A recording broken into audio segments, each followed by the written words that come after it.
हाँ, boarding pass का जो ये रहता है ना फोटो, मैडम जाने वाली है क्या? आप जाने वाले हो अंदर एयरपोर्ट और मैडम वापस बाहर आने वाली है। तो फिर आप क्या करो, मैडम को सेंड करो आपका बोर्डिंग पास का फोटो। नहीं तो 350 रुपये लगेगा फिर। ठीक है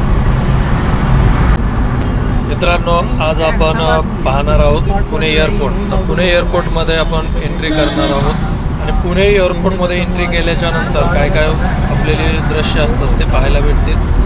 आणि आता आपण पुणे एअरपोर्ट आपल्या लेफ्ट साईडला जुनं आलं, आता नवीन जे टर्मिनल झाले ते समोर आहेत। तर आपण नवीन टर्मिनलकडे जात आहोत। आता पुढे गेल्याच्या नंतर हे पहा एंट्री आहे पुणे एअरपोर्टची। पुणे एअरपोर्टमध्ये गेल्याच्या नंतर श्री श्री श्री छत्रपती शिवाजी महाराज हे आपल्याला राईट साईडला दिसतील।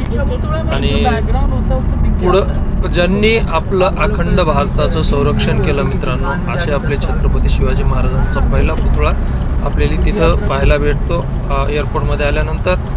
आणि नंतर मध्ये आलो आपण, इथं आपण ड्रॉप करतो आणि ड्रॉप केल्याच्या नंतर पुढे जातो। जेव्हा आपण ड्रॉप करून पुढे जातो, पुढे गेल्याच्या नंतर हे राईट साईडला जे दिसतं मित्रांनो, ते आपल्या पुण्याची संस्कृती पूर्ण जपलेली आहे। पूर्ण फोटो जे आहेत ते आपल्या सांस्कृतिक पुण्याचे फोटो आहेत, पुण्यातील भरपूर ठिकाणांचे फोटो आहेत। जर हा ब्लॉग आवडला तर मी त्याचे थोडंसं कॅमेऱ्याने शूटिंग करून पण ब्लॉग बनवेल। तर मित्रांनो, तर तुम्ही सांगू शकता की ते ब्लॉग बनवू शकतो का म्हणून। आणि आता आपण पुढं जात आहोत मित्रांनो, आणि आपल्याला एकदम आपला तिरंगा ध्वज दिसतोय। आज सर्वांनाच स्वातंत्र्य दिवसाच्या हार्दिक शुभेच्छा मित्रांनो।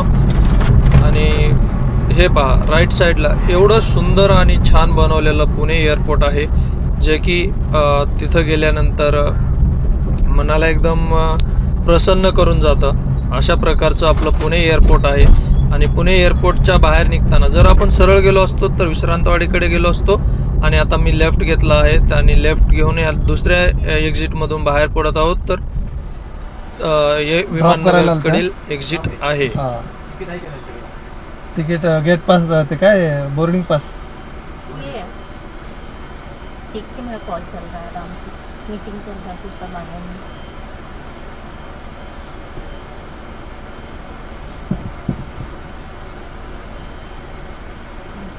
लेफ्टने जाता येते का विमाननगरमध्ये? चालू झाला रस्ता?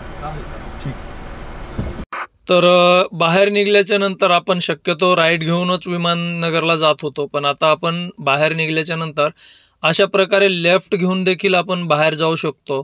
आणि बाहेर गेल्याच्या नंतर विमाननगरला जे आपल्याला एंट्री घ्यायची असेल आणि जर आपल्याला विश्रांतवाडीला घ्यायची असेल तर मग आपल्याला ते दुसरा जो आपण ज्या रोडने आलो तोच रोड घ्यायचा होता। आणि जर विमाननगरकडे एंट्री घ्यायची असेल, एक्झिट घ्यायचं असेल तर आपल्याला हा वाला रोड यूज करता येतो, जो की ट्रॅफिक नसतं आणि सिग्नल पण लागत नाही आहे, जो की सिम्बायोसिस कॉलेजच्या तिथला सिग्नल लागतो।